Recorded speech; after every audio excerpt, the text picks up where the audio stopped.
develops what is good for the nation. And I'll give you one example, and I'll sit down and shut up, and I guess we can all go home.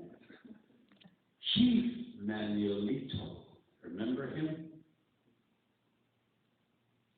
He's the guy that said, what?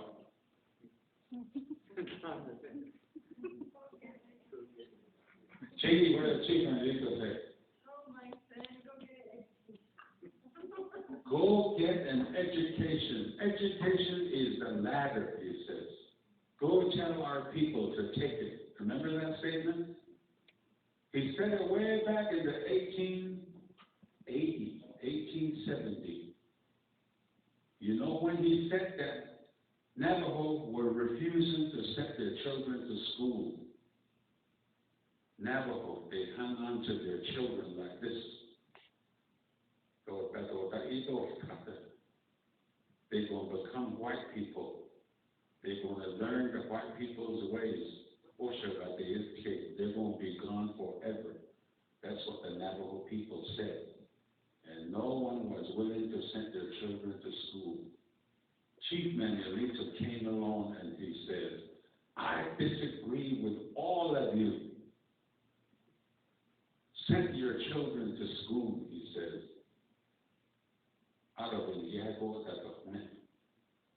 The white people outnumber us. No, the Navajo. The white people outnumber us. And Chief Manuelito was in the sweat house with several men. And when they were in the sweat house, he says, I went to Washington.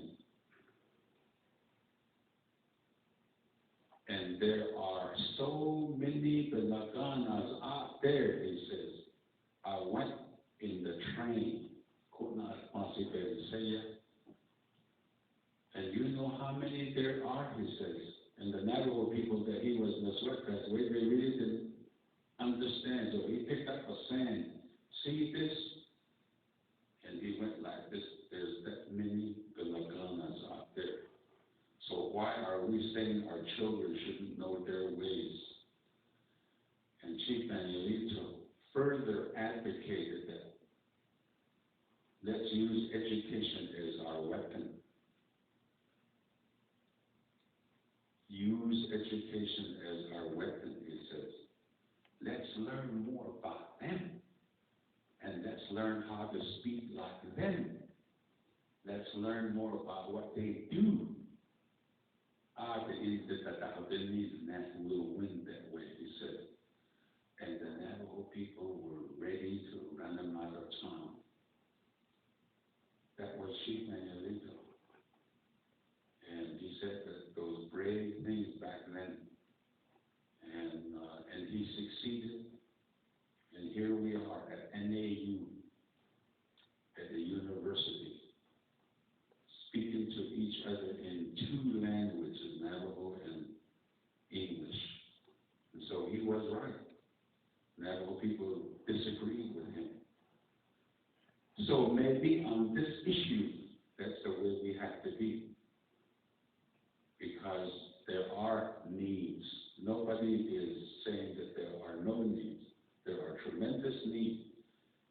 It's up to the leaders to find ways to resolve those.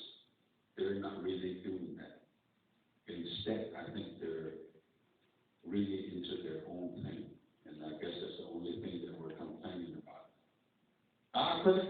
Thank you very much for coming. Spread the word.